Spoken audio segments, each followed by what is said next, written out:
কবি নীরেন্দ্রনাথ চক্রবর্তীর অমলকান্তি কবিতাটি আবৃত্তি করবে আবৃত্তি একাডেমি ফেনীর বন্ধু নাদির আঞ্জুম তাসমি।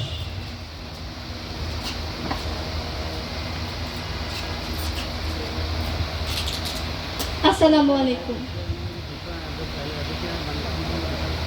অমলকান্তি আমার বন্ধু। স্কুলে আমরা একসঙ্গে পড়তাম। রোজ দেরি করে ক্লাসে আসতো, পড়া পারত না। শব্দরূপ জিজ্ঞেস করলে এমন অবাক হয়ে জানলার দিকে তাকিয়ে থাকতো যে দেখে ভারী কষ্ট হতো আমাদের।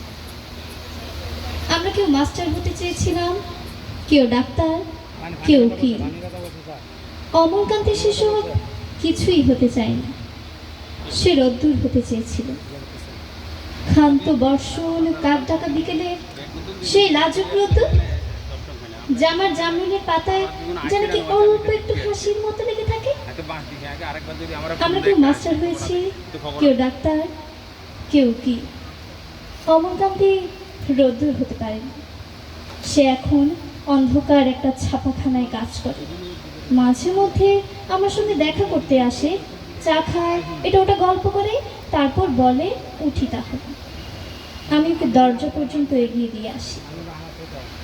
আমাদের মধ্যে যে মাস্টারি করে, অনায়াসে সে ডাক্তার হতে পারত। যে ডাক্তার হতে চেয়েছিল, উকিল হলে তার এমন কিছু ক্ষতি হতো না। অথচ সকলেরই ইচ্ছে পূরণ হলো, এক অমলকান্তি ছাড়া। অমলকান্তি রোদ্দুর হতে পারে। সে অমলকান্তি রোদ্দুরের কথা ভাবতে ভাবতে ভাবতে ভাবতে যে একদিন রোদ্দুর হতে চেয়েছিল। ধন্যবাদ।